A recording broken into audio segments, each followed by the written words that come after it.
Beloved friends and masters, welcome to PMC English. In the previous episodes, we have discussed on Dhammapada and various concepts and the Eightfold Path of Buddha, and we have seen some paths. The Buddha has given a right path and in a very scientific way, and what he had told before 25 centuries, still it is relevant in the modern era. Why? Because the wisdom is eternal. It won't die. The person may go, but the wisdom will be eternal.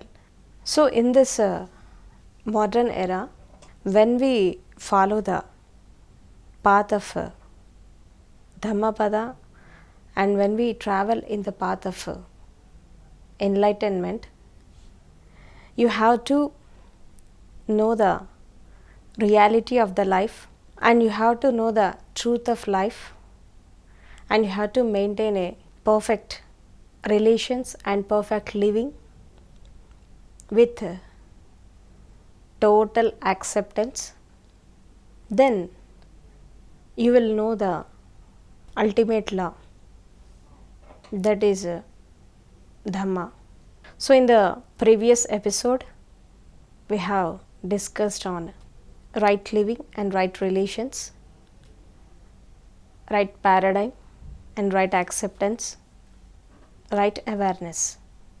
This Ashtanga Marga, this eightfold path of Buddha, one path is connected to another path. It is interlinked. When you have the right paradigm, you will lead your life in awareness. Right awareness. So when you lead your life in awareness, then you will know how to accept the reality of the life and how to accept the incidents which are happening in your life, whether it's good or bad. The vision, awareness, acceptance, relations, living, these are connected with one by one. If you have a perfect vision, then you will see the world in a very new way. And if you lead your life with the total acceptance, that is suchness, Tadatha Bhav. The Buddha calls this acceptance Tadatha Bhav, suchness. Then you will be in a very balanced way, and you will have a very equilibrium in your mind and body, and you will come in the equanimity. The whole essence of spirituality was you have to lead your life with equipoise, equilibrium, and with equanimity. Samatha. If you are in the equilibrium state, then you will have a very balanced life, and you will control your body, mind and emotions. Here controlling means you are not suppressing it, you are not diverting it, just you are transforming the negative thoughts into positive, and negative actions into positive actions, and negative emotions into in the way positive approach. So the Buddha's whole philosophy was, he had given a middle path. Don't go in extremity, extreme conditions. Be in the middle. Watch the both sides and go in your own way. Don't cling to the past and don't cling to the future. Live in the present moment. Live moment to moment. Then you will come to know the truth of life. Then you will search for the truth. So this Ashtanga Marg will guide the people to travel in the path of meditation. So the most of the people and most of the meditators are doing the technique taught by Buddha, that is Anapanasati. But only doing meditation is not enough to attain the nirvana. You have to follow the eightfold path also. And you have to lead your life with awareness and with moment to moment, and lead your life in the present moment. Every moment aware, every moment alert, every moment equanimous, and every moment with equipoise of your mind. When you live your life with equipoise mind, at least for 24 hours, actually the whole effort of a meditator was, he has to be in awareness state at least for 24 hours.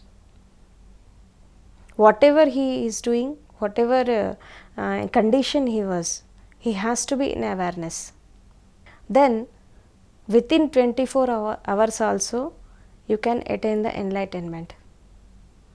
So many examples are there in Buddha's life. One businessman, when he came to the Buddha,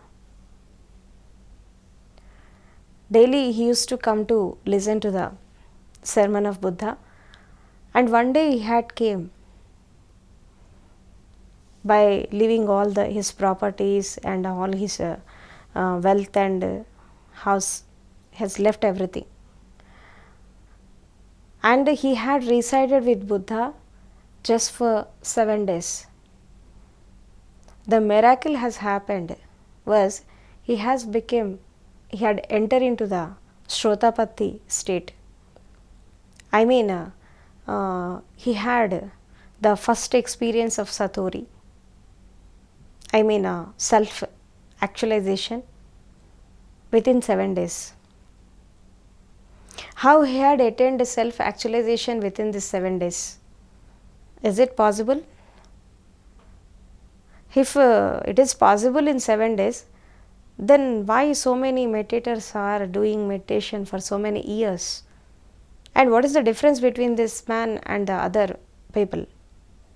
He had completely dedicated his life to the Buddha and his Dhamma and his philosophy, and he had left everything. Within fraction of seconds he had left everything and came to the Buddha.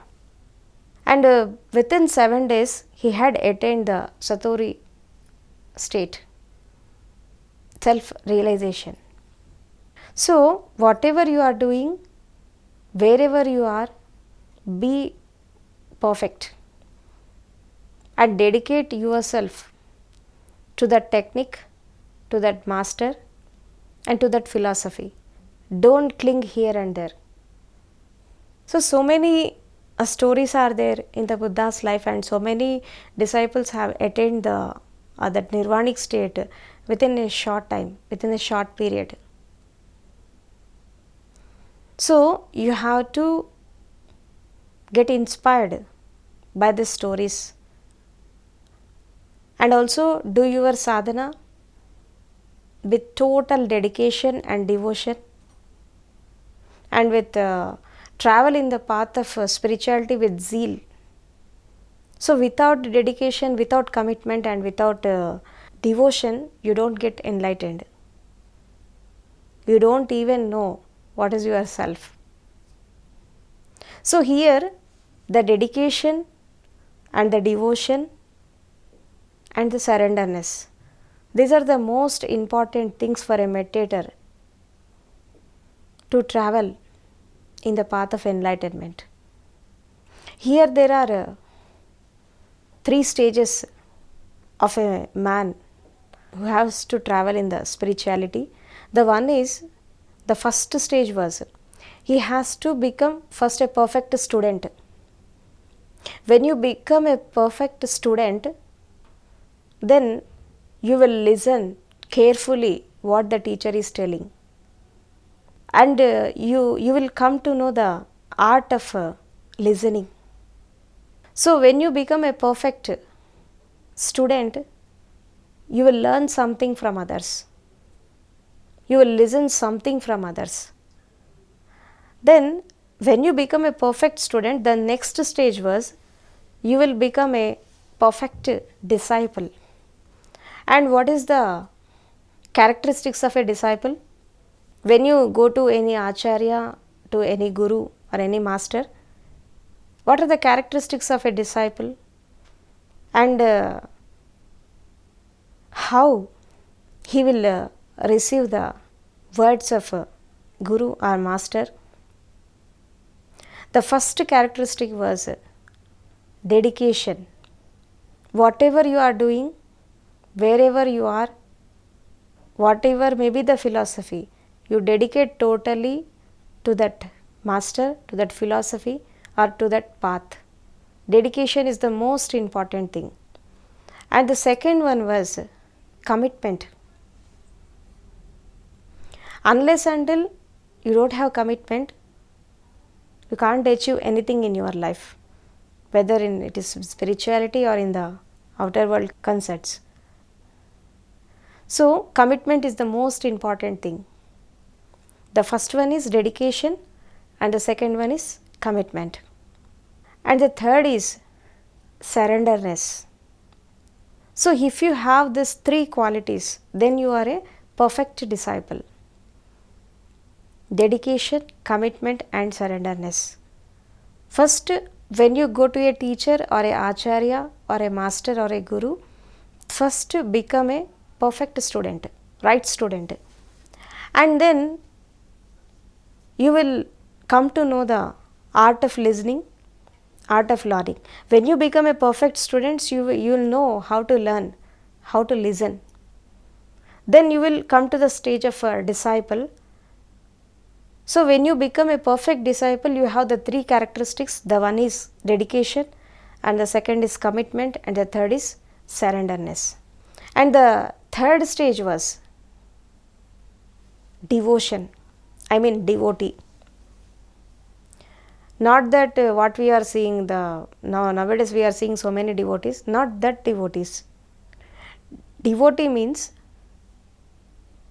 he will perfectly travel in the path of enlightenment with truth and dharma, with satya and dharma. He don't give any importance to the illusions, visualizations, and all other nonsense things. He will travel in the path of truth, and he will try to know the ultimate bliss, and he will go with total awareness, total perfectness. Then he will become a perfect devotee. He will travel in the path of devotion also.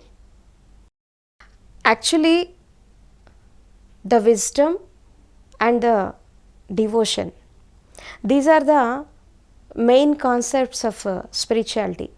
When you know the wisdom, when you get enlightened, then automatically you will know how to devote yourself to the path. So the wisdom and devotion are the two sides of one coin. These are the two aspects of the spirituality. Of course, when you travel in the path of devotion, you will attain the wisdom, and when you travel in the path of wisdom, you will become enlightened. These are not the different ways, they are just like two sides of one coin. And what is the essence of spiritualism was,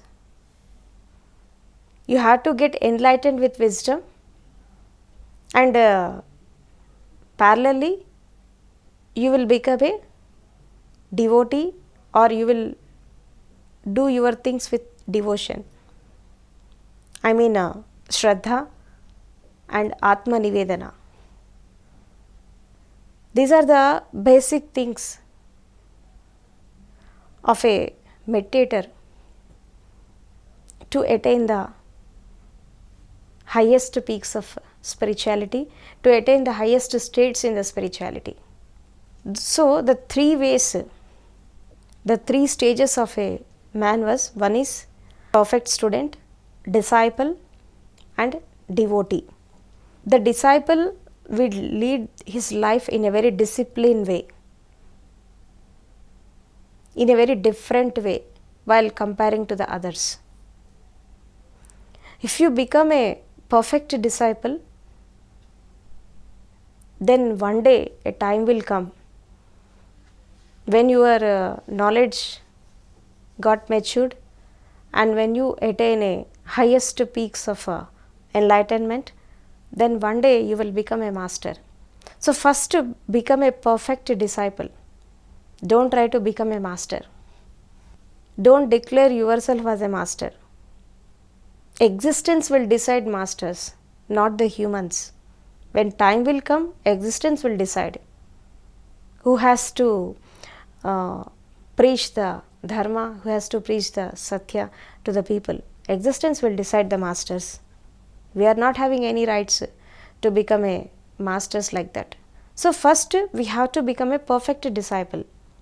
Then ultimately a time will come, we will also become a masters. So the main characters a meditator has to develop was disciplined life, character building, dedication, commitment and surrenderness.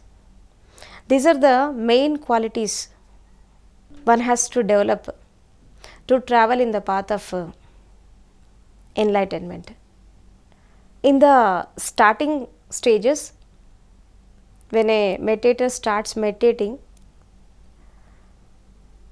he was very much confused with the techniques and very much confused with the inner thoughts and inner feelings.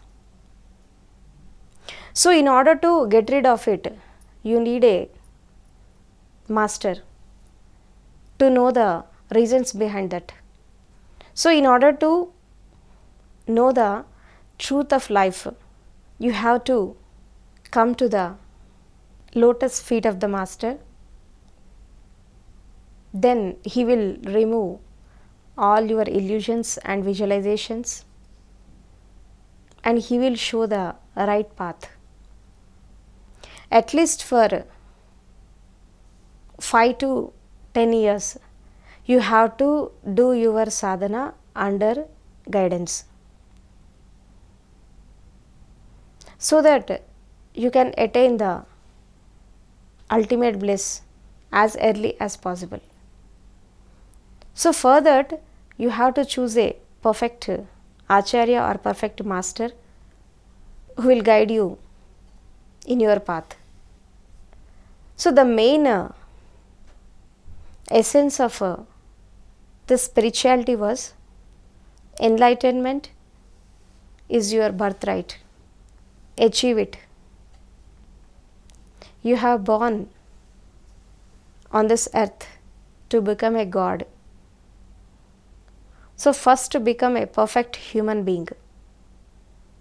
And the third one is, unless until meditation becomes enlightenment, simply you have wasted your time.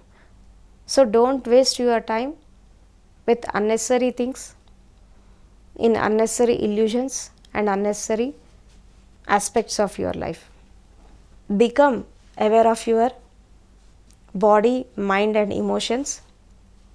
Become aware of your moods and thoughts, and lead your life with total awareness. So many masters will say, lead your life in total awareness. Then what is awareness? What is awareness means? Live your life in the present moment. But the nature of your mind was always it will cling to the past or to the future, but it won't stay in the present moment. So the whole essence of sadhana was concentrate on your mind and watch it. What are the fluctuations which are coming in the mind? You have to watch it reluctantly with total awareness. What happens if you watch your thoughts? Automatically they will disappear. A time will come, thoughts will disappear. But most of the people, when they are in meditativeness, and when a thought will come, they will roll in their thoughts. They will go deeper in their thoughts, but they don't watch. They don't become witness to their thoughts. Just they will roll on in their thoughts. And the 1 hour meditation will almost all go in the thoughts. Or sometimes they will become unconscious, and sometimes they will go into the sleep. But they don't become aware. So the awareness means be in the present moment. Be in the conscious state. Become witness. When you become witness to your body, you will come out of your body consciousness. And when you become witness of your mind, then you will come out of your mind. Then when you become witness of your heart and emotions, feelings, then you get rid of that thoughts, feeling and emotions. The whole essence of meditation was become witness, be in awareness, be in alertness. What is witness? Sakshi, Sakshi Bhav. You have to change your perception, you have to change your paradigm. Don't lead your life mechanically, robotically and automatically. De-automize your actions, de-automize your thoughts and de-automize your feelings and moods. Don't do any actions with a mechanical way, in a very mechanical way. Most of the people, they lead their life with hobbies. They don't lead their life in spontaneity. They don't have any spontaneous living. And they don't accept the situations as it is. Then finally they will lead a very miserable life. Just when you sit in meditation, first watch your body from top to bottom. Become witness to your body. Just see whatever is happening in your body, just observe it. Don't interfere in it. Just observe it as a witnesser. Just on the watcher on the hills. Just like a watchman. Watch it. While watching it, what will happen? You will come to know the nature of your body. You will come to know the different types of reactions, different types of fluctuations which are coming in your body. There are so many reactions will come in your body. I mean electromagnetic reactions, biochemical reactions, every moment it will come. But you will cling to it. Then you don't know how to come out of it. And you are overburdened with them. And most of the people, they don't know what is the complete meditativeness state. Almost all when they sit for 1 hour, almost all they will be with the body and mind fluctuations only.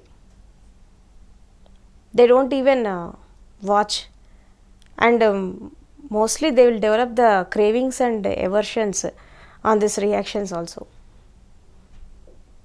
Whatever they are doing in the outer world with this mind, the same thing happens to the self also.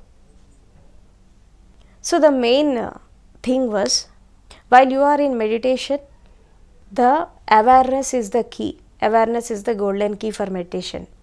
While you are in awareness, you will observe the body, you will observe the mind. When the observation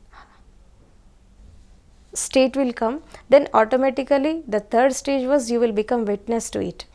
And what is the difference between observation and witness? In observation, you will become an observer. In witness state, you will just witness it. Whatever is happening, you will witness it. No observer is there. Just you will enter into your pure consciousness. So when you come to the state of witnessing, you will not only become witness to your body, mind and heart and emotions, you will become witness to this whole universe. And that's what we call this state was a collective consciousness. When you enter into the state of collective consciousness, then you become total witness to the whole universe. Then you are not separated from the universe, you will become one with the universe. That is the first state of enlightenment. And when you connect yourself to the whole existence, you will get a very blissful and ecstasy. Then you will enter into the state of compassion. Wherever there is suffering, whoever they are suffering, whether they are human beings or animals, whatever it may be, the suffering will come to you and you will feel the pain. Wherever the incident is happening, whoever is suffering, you will feel the pain, and that is called compassion. Compassion is the quality of godliness. So when you enter into this state, you will reach the blissful state. You will connect to everybody in this universe.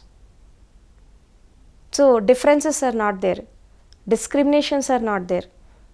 You will become one with the whole, and you will become one with the whole world and whole universe. Then you are not separated from this organic unity. You will become part of it and you will merge with it. Then you will get a complete, what the Buddha say, Anatma Bhavana.